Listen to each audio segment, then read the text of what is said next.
नमस्कार, मी प्रशांत कदम. लोकशाहीच्या नावानं लोकशाहीची हत्या कशी करत राहायची याचा एक टेक्स्टबुक पॅटर्न मोदी शहांच्या भाजपला सापडलेला आहे आणि सध्या तमिळनाडूच्या राजकारणामध्ये तेच घडतं आहे. जनतेनं दिलेला निकाल राजभवनाच्या माध्यमातून हायजॅक करण्याचा अतिशय घृणास्पद प्रकार चालू आहे. तमिळनाडूच्या जनतेनं दिलेल्या निकालावरती आपल्याला जणू व्हेटो पॉवर आहे. पब्लिक मॅन्डेटवरती आपण व्हेटो वापरू शकतो, नकाराधिकार वापरू शकतो, अशा थाटामध्ये राज्यपाल महोदय वागतायत, जो की व्हेटो अशा पद्धतीचा कुठलाही राज्यघटनेनं दिलेला नाही आहे. राज्यपालांचं जे ऑफिस आहे ते अनइलेक्टेड ऑथॉरिटी आहे. राष्ट्रपती त्यांची नेमणूक करतात आणि त्या राज्यपालांना जनतेनं निवडून दिलेल्या सरकारमध्ये अशा पद्धतीची कुठलीही ढवळाढवळ करण्याची सोय नाही आहे. पण तरी देखील हे काम केलं जातं. 118चं बहुमत हे तुम्ही दाखवा, सिद्ध करा आणि त्याच्यानंतर आपण सत्ता स्थापनेसाठी तुम्हाला निमंत्रण देऊ, असं राजेंद्र आर्लेकर म्हणतायत. आणि योगायोग बघा की हे राजेंद्र आर्लेकर गोव्यामध्ये विधानसभेचे अध्यक्ष होते. ते ज्या काळामध्ये आमदार होते त्या काळामध्ये त्यांच्या स्वतःच्या पक्षाला बहुमत नसताना मनोहर पर्रीकरांना त्यावेळी तिथल्या राज्यपालांनी सरकार स्थापनेची संधी दिलेली होती. नंतर ते प्रकरण सुप्रीम कोर्टामध्ये सुद्धा गेलेलं होतं. इतकंच काय, ज्या पक्षाचे ते नेते आहेत त्या वाजपेयींच्या सरकारला 1996मध्ये बहुमतापेक्षा 100 जागा कमी होत्या. 272 हा बहुमताचा आकडा असताना वाजपेयींच्याकडं 162च संख्याबळ होतं. पण तरीसुद्धा राष्ट्रपतींनी त्यांना संधी दिलेली होती आणि 13 दिवस वाजपेयी हे पंतप्रधान म्हणून राहिले. म्हणजे नंतर त्यांच्या बहुमताचं काय झालं, जे काही व्हायचं आहे ते संसदेत सभागृहामध्ये झालं. विजय यांच्या बाबतीत सुद्धा तेच व्हायला पाहिजे. त्यांच्याकडं बहुमत आहे की नाही हे सिद्ध करण्याची जागा केवळ आणि केवळ विधानसभा आहे. राजभवन ही ती जागा नव्हे.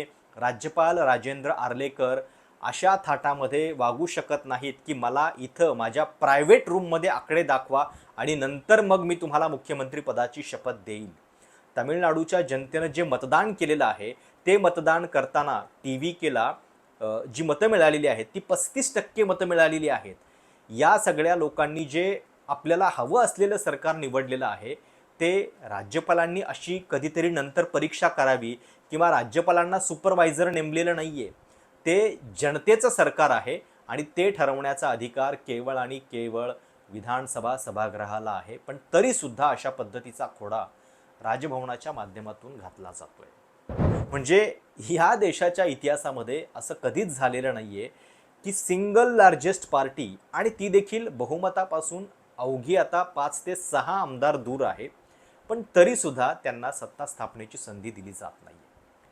याच्या आधी अनेकदा असं झालेलं आहे की अल्पमतातली सरकारं 5 वर्षांचा कार्यकाळ पूर्ण करून व्यवस्थित चाललेली आहेत. PV नरसिंहराव यांचं उदाहरण डोळ्यासमोर आहे. त्यावेळी 269 हा बहुमताचा आकडा होता. 244 आमदारांचा पाठिंबा नरसिंहरावांच्या सरकारला होता. पण तरीसुद्धा त्या सरकारनं 5 वर्षांचा कार्यकाळ पूर्ण केला.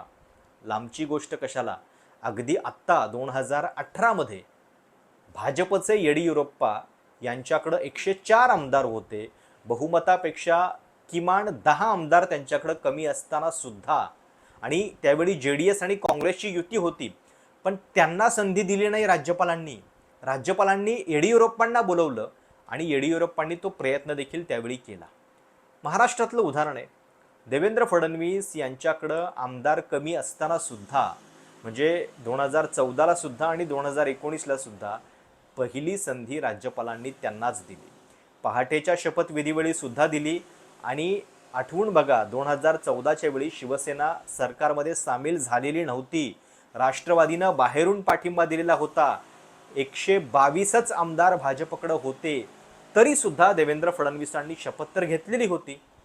मग त्यावेळी राज्यपाल हा सगळा न्याय जो आहे तो या सिंगल लार्जेस्ट पार्टीला देतात. तोच विजय यांच्या बाबतीत का लागू होत नाही हा प्रश्न आहे. आणि केवळ एक आमदार निवडून आलेला आहे भाजपचा, तरीसुद्धा भाजप हे सगळं राजकारण का करतंय याला 2-3 कारणं आहेत. एकतर ज्या क्षणी विजय आणि काँग्रेसची युती झाली त्या क्षणी भाजपनं याच्यामध्ये असे पाय अडकवायला सुरुवात केलेली आहे की जेणेकरून हे सरकार AIADMKच्या मदतीशिवाय बनू नये. म्हणजे हा सगळा गेम नेमका कशासाठी चालू आहे हे जरा नीट लक्षात घ्या. भाजपचा एक आमदार तमिळनाडूमध्ये निवडून आलेला आहे, केवळ एक. पण तरीसुद्धा या एक आमदाराचा पक्ष असलेल्या भाजपचे राज्यपाल, खरं तर म्हणजे ही पण गोष्ट लक्षात घ्या की ज्यांनी राजेंद्र आर्लेकर यांना नेमलेलं आहे त्या मोदी यांच्याकडे सुद्धा आत्ताच्या या टर्ममध्ये पूर्णपणे बहुमत नाही आहे.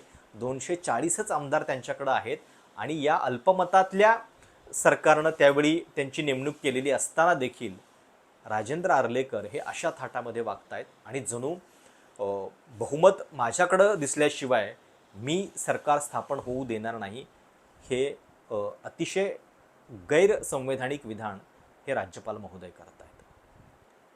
आता ह्याच्यातली गेम काय आहे?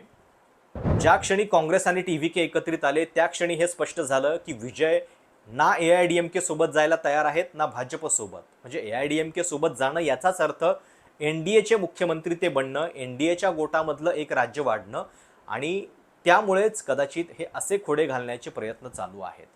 कारण काँग्रेसचे 5 आमदार हे विजय यांना जॉईन झाल्यानंतर विजय यांचा आकडा 113 वरती पोहोचतोय आणि त्यांना अजून किमान 5 आमदारांची गरज आहे. म्हणजे तामिळनाडूच्या आकड्यांवरती एकदा नजर टाका कसे आकडे आहेत.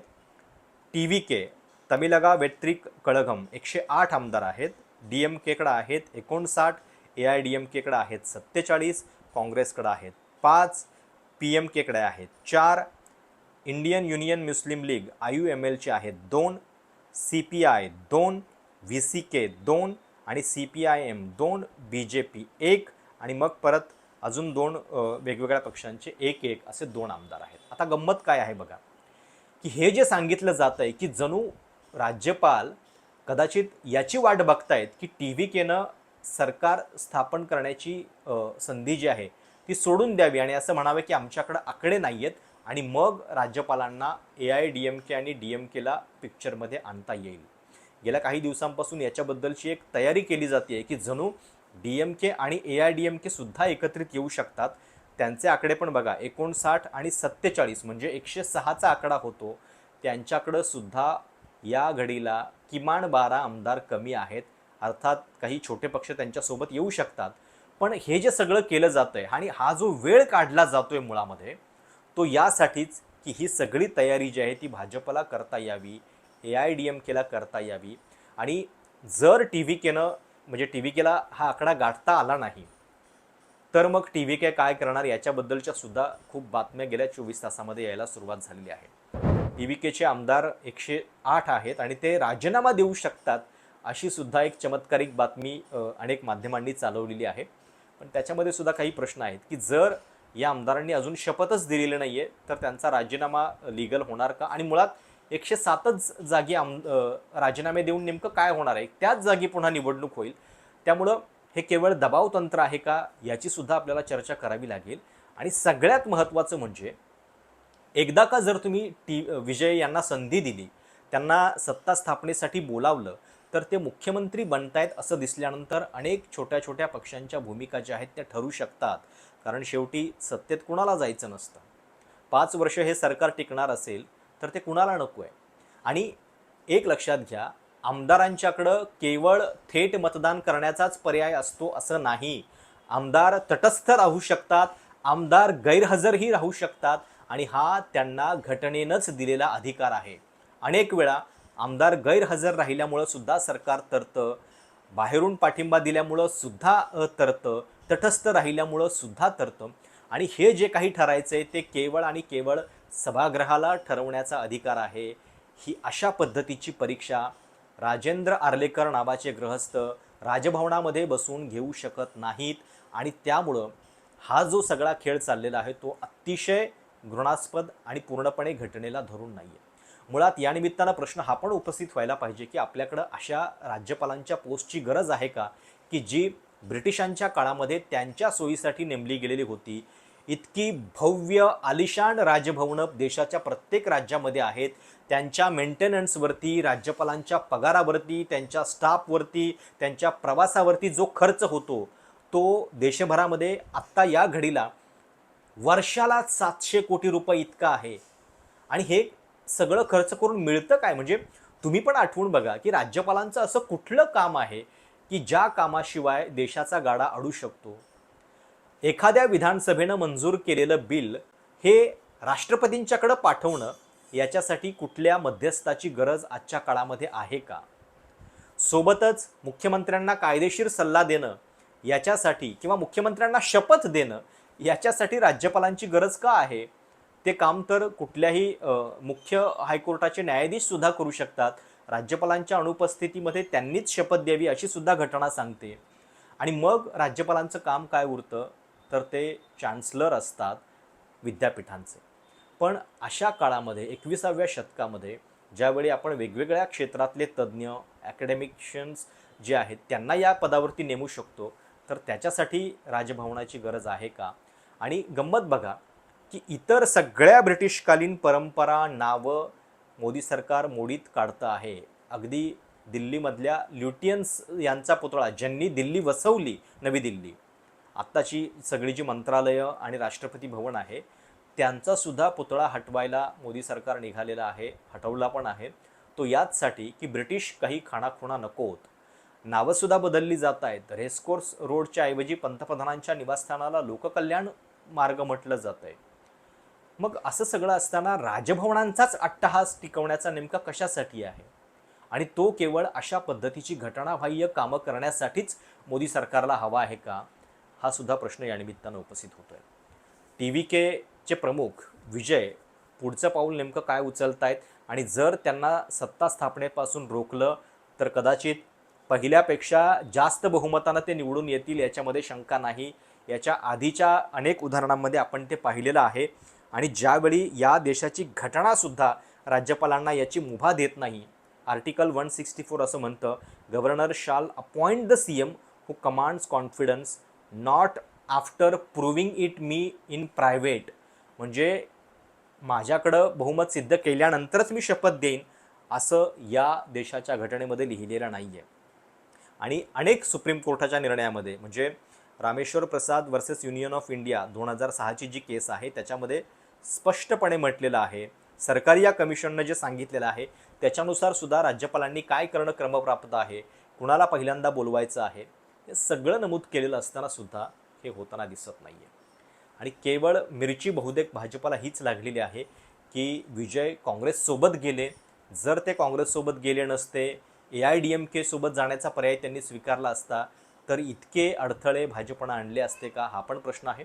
आणि त्यामुळं हे अतिशय गलिच्छ राजकारणासाठी होतं आहे, जे आम्ही समजून घेतलं पाहिजे. तुमच्या या सगळ्याबद्दलच्या कमेंट्स, प्रतिक्रिया काय आहेत नक्की कळवा. चॅनल सबस्क्राईब करायला विसरू नका. धन्यवाद.